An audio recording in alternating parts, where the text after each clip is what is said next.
ስነ ስርዓት ምላሽ ይሰጣሉ ስላሉ እንድሰጥ ይፈቀድልኝ። ስነ ስርዓት። ስለዚህ እርሶም ከስሜትም ነፃ ይሁኑ፣ ይረጋጉ። በእርጋታ ነው ሀገር የሚመራው። በዚህን ጊዜ ከኢትዮጵያ ጋር ስነ ስርዓት እርሶ እንደ ልብ እንደተናጉኛ እናገራለን። የተከበሩ የምክር ቤት አባል ለእኔ መልስ የሚሰጥ ከሆነ እኔ ተጻራሪ መልስ መስጠት ይችላሉ። እሺ መመለስ ይችላሉ። ስለዚህ ማይክሮፎን መንካት የተከለከለ ነው አፈ ጉባኤው እስካልፈቀደ ድረስ። ይሄ እኮ ትልቅ ምክር ቤት ነው። አገር በስርዓት የሚመራበት ነው። በስሜት ተነስተን እንዲምናረግ ከሆነማ አገር እንዴት ነው የምንመራው? የተከበሩ አቶ ዳንኤል ክብረት የሃይማኖት መምህር ሆነው ረጅም ጊዜ የምናውቃቸው ናቸው። ብቸኛው የህዝብ ተወካዮች ምክር ቤት አባሉ ዶክተር ደሳለኝ ጫኔ በምክር ቤቱ መደበኛ ጉባኤ ላይ ማስጠንቀቂያ የተሰጣቸውም በድፍረት ተቃውሟቸውን አሰምተዋል። ይህ በሁሉም የመገናኛ ብዙሃን ተቋማት እንዳይሰራጭ የተከለከለ ቪዲዮ እጅግ በጣም የተለዩና ከተለመደው ወጣ ያሉ ክስተቶችን ሲያስተናግድ ምክር ቤቱ ተረብሿል። ጉዳዩ የጠቅላይ ሚኒስትሩ የማህበራዊ ጉዳይ አማካሪ የሆኑትን ዲያቆን ዳንኤል ክብረትን የተመለከተ ነው። ዶክተር ደሳለኝ ጫኔ ማህበራዊ ትስስርን የሚበጥሱ ይሏቸዋል። ዲያቆን ዳንኤል ክብረት ለኢቢሲ የቦርድ ሰብሳቢ ሆነው እንዲሾሙ በጠቅላይ ሚኒስትር አብይ አህመድ ተመርጠው ፓርላማው እንዲያጸድቀው በተላከ የውሳኔ ሀሳብ ላይ የሚደረግ ክርክር ነው። በዚህ ጊዜ በርካታ የፓርላማ አባላት እንደተለመደው ለዳንኤል ክብረት ያላቸውን አድናቆት እየገለጹ የጠቅላይ ሚኒስትሩን ሹመት እንደሚቀበሉ አስታወቁ። መሀል ላይ ግን አንድ የተለየ ሀሳብ ተነሳ። በፓርላማው ውስጥ ሁሌም ጠንካራ ተቃውሞ በማሰማት የሚታወቁት ብቸኛ ሰው ዶክተር ደሳለኝ ጫኔ ዳንኤል ክብረትን አቶ ዳንኤል ክብረት ብለው በመጥራት ጭምር ተቃውሟቸውን በስሜት አስረዱ። ሰብሳቢ ሆነው እንዲመሩ በቀረቡት አቶ ዳንኤል ክብረት የሃይማኖት መምህር ሆነው ረጅም ጊዜ የምናውቃቸው ናቸው።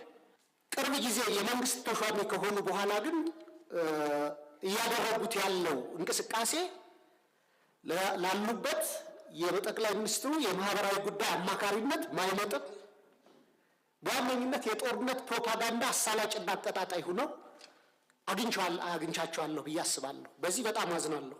እሱ ብቻ አይደለም።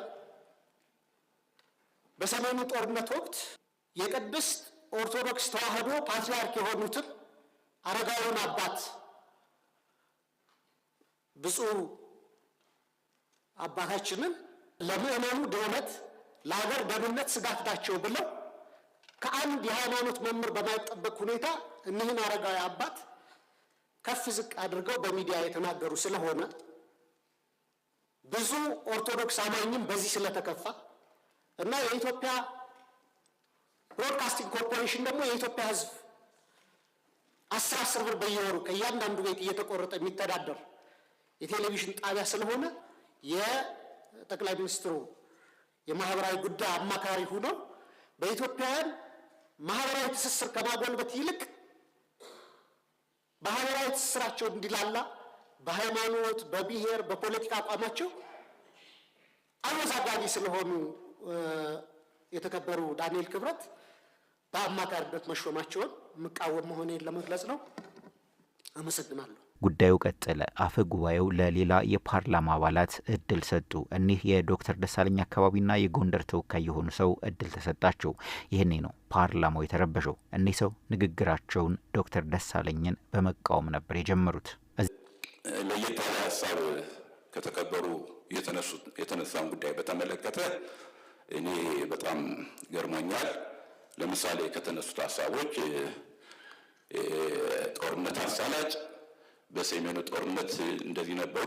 ይህ ላይ ግን ዶክተር ደሳለኝ ጫኔ በመሀል ገብተው አስተያየት መስጠት እንደሚፈልጉ ሲያስታውቁ ፓርላማው ደነገጠ። በዚህ መሀል አፈ ጉባኤው ዶክተር ደሳለኝን ማስጠንቀቅና ማስፈራራት ጀመሩ። ይሄ አግባብነት አይጠበቅም ከአንድ ምክር ቤት አንድ ይሄ እንዲመዘገብ በዚህን ጊዜ ከኢትዮጵያ ጋር ስነ ስርዓት እርስዎ እንደ ልብ እንደተናጉኛ እናገራለን። የስነ ስርዓት ችግር አድምጠን እናገራለን። ሀሳባቸውን ነው የገለጹ ያለው። የስነ ስርዓት ጥያቄ አለ የለውም። ሞሽኑን ካቀረቡት ጥያቄ የሚያቀርቡት ሞሽኑን ያቀረቡት ወይም በተከበሩ አፈ ጉባኤ እንጂ የተከበሩ የምክር ቤት አባል ለእኔ መልስ የሚሰጥ ከሆነ እኔ ተጻራሪ መልስ መስጠት ይችላሉ። እሺ መመለስ ይችላሉ። ስለዚህ ይሄ ምክር ቤት ነው። የተከበሩ እርሶም ሀሳቦትን አንጸባርቀዋል። ምክር ቤት ነው። ሌላው ምክር ቤት አባል እኮ ሀሳቡን ማንጸባረቅ አለበት።